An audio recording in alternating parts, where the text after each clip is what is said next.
Hi there. Welcome to At Home with Anita Rosner. When I create a new recipe and I really like the way it comes out, I write it in my recipe book. And I was flipping through this recently and came across an old recipe that I haven't made in years, but man, it's good. So we're going to make it today. Ginger shrimp.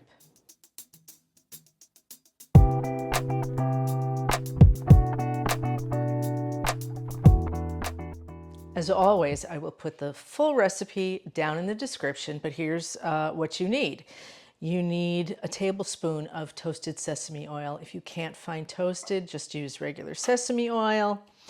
What else have we got here? Oh, half a cup of fruit juice. I'm using OJ. You can use pineapple juice or apple juice is also a good choice. You will need 2 tablespoons of honey. I have friends who are beekeepers, so this is the good stuff. You will need 2 tablespoons of soy sauce. You will need 1 tablespoon of freshly grated ginger. If you're using dry ginger, just use a half a teaspoon. We also have a cup of pineapple chunks, no sugar added, thank you very much. A green bell pepper, a red bell pepper, and a yellow bell pepper. This is a big daddy, so we're just going to use half of that. And I have a pound of cleaned, thawed, cooked shrimp, tails off. Let's get started. And I forgot sesame seeds for garnish. Okay, now let's get started. We'll start with our peppers.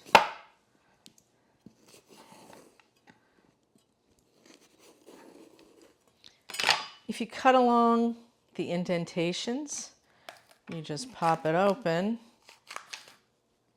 and you can pull this right out. Ta-da! And you can plant this and make more peppers. What do you think of that?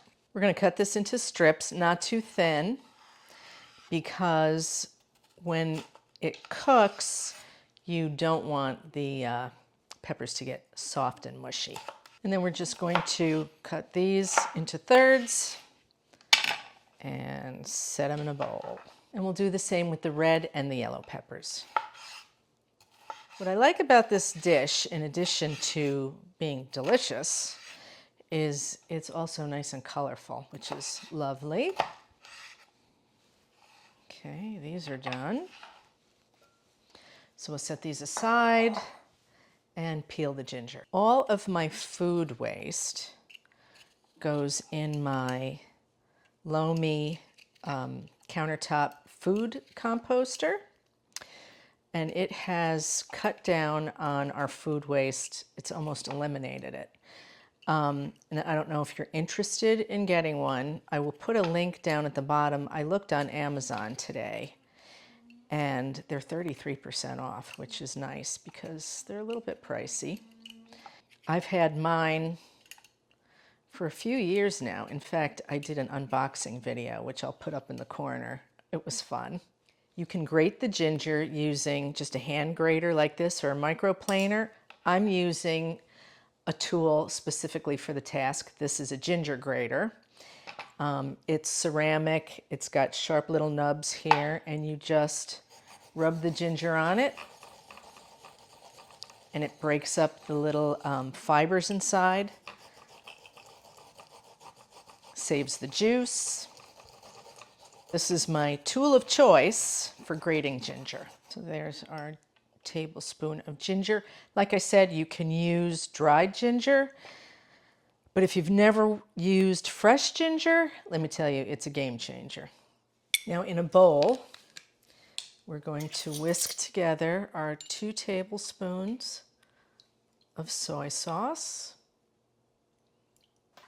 our 2 tablespoons of honey, our tablespoon of freshly grated ginger, half a cup of juice, our garlic, 1 tablespoon, and then we just whisk this together. Now we're going to move over to the stove and cook up the bell peppers.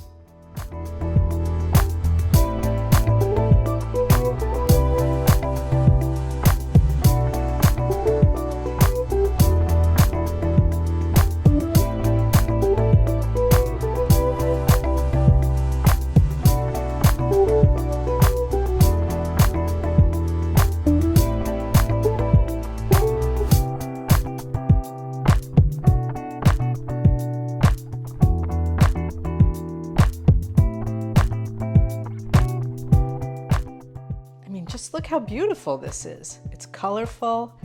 It smells intoxicating. So good. And then serve it over rice. I like brown rice, you do you. And then garnish it with some sesame seeds. Amazing. If you like this video, give me a thumbs up, become a subscriber, and leave a comment for me. You know I love to hear from you, and I will write back. Join me again next time right here at home with Anita Rosner. Thanks for watching.